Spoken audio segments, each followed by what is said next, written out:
মোবাইলের পুরো আসক্ত হলে তখন মোবাইল ছাড়া তার ভালো লাগবে না, ব্রেন মস্তিষ্ক সব কিছু ক্ষয় হবে। এই মোবাইলগুলো আপনারা দেবেন না, এই মোবাইল কাউকেই দেবেন না। আমার কথা হচ্ছে যত শাসন করা লাগুক এখন থেকেই করেন, বড় হয়ে কিন্তু শাসন করতে পারবেন না। অ্যান্ড্রয়েড দিই নাই, ওর নানাই কয়েকদিনের জন্য দিয়ে আসছে।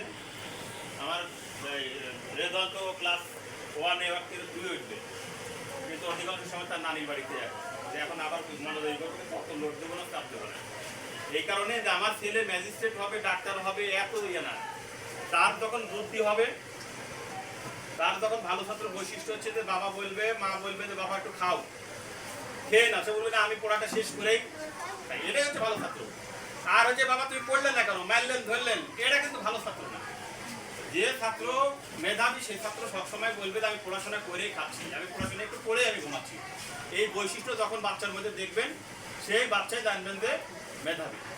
আমাদের এত প্রতিযোগিতা করার দরকার নাই, এত চাপ নেওয়ার দরকার নাই। আমাদের যেটা টিচাররা যে পড়াটা দেয় সেই পড়াটা জাস্ট পড়লে পারে বা পড়াটা হয়েছে কিনা, এর থেকে ভালো করা লাগবে, এর থেকে ভালো ইয়ে করা লাগবে, এই জন্য আমার 8-10টা প্রাইভেট দেওয়া লাগবে, প্রাইভেটের উপর প্রাইভেটের উপর এত প্রয়োজন নেই, এমনি ভালো করবে।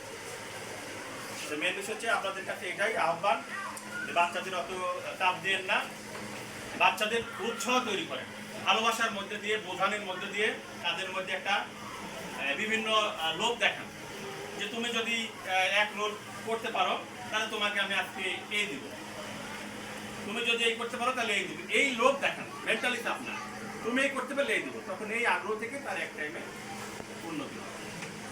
এই লোভ না দিলে কিন্তু হবে না, এই লোভটা বাচ্চাদের মধ্যে গোলাইতে হবে এবং আগ্রহ তৈরি করা হবে। এই উৎসাহ আগ্রহ যখন তৈরি করতে পারবে সে বাচ্চাটা এমনি ভালো।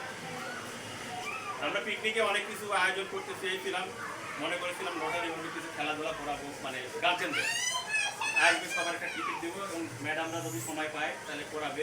আমি প্রাইজও একটা কিনে দিচ্ছি, যে লটারি করে তারা প্রথমবার দিয়ে উঠলো তার মনে করেন 5 পুরস্কার পেল, দ্বিতীয়বার তার নাম উঠলো সে 2nd পুরস্কার, এভাবে 4টা পুরস্কার আমরা দিব এবং তাদেরকে ডেকে নেবো, বললাম যে একটু আপনি পারফরমেন্স করেন। ভালো লাগলো না, সেটা এই বৃষ্টির আবহাওয়ার কারণে, বৈরী আবহাওয়ার কারণে এটা সম্ভব হলো না।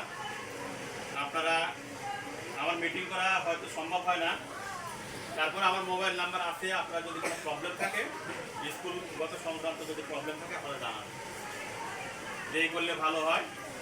একমাত্র অর্থনৈতিক বিষয় বাদে সমস্ত বিষয় আপনারা অভিযোগ দেবেন।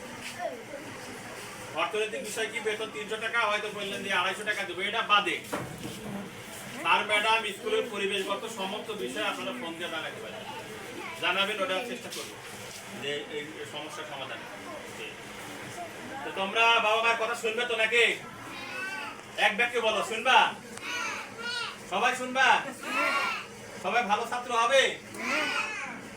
সবাই কিন্তু তোমরা ভালো ছাত্র নাকি মনে করো তো নাকি? সবাই ভালো ছাত্র মনে করো না? সবাই ভালো, হয়তো একটা পরীক্ষা খারাপ হচ্ছে, এই সময় খারাপ হচ্ছে, পরের সময় ভালো হবে নাকি? এইভাবে তোমরা সবাই ভালোভাবে পড়াশোনা করবে এবং বিভিন্ন বিষয়ে মোবাইল থেকে পরিহার থাকবা, মোবাইলকে বর্জন করবে। মোবাইল আপনারা নিজেরাই দেখাবেন, প্রয়োজন হবে যে একটু দেখো তো জ্ঞানমূলক।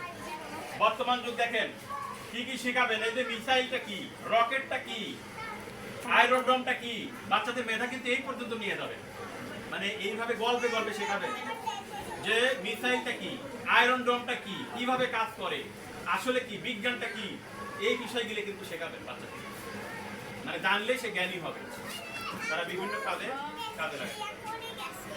তো যাক, ধন্যবাদ সবাইকে। আমরা মিটিং করলাম সংক্ষিপ্ত, এই মিটিং এ কারো কিছু বলার থাকলে বলেন, না থাকলে পরে আমরা উঠবো, আমি খুব ব্যস্ত আছি, আমি একটু যেতে যাবো। ঠিক আছে, ধন্যবাদ।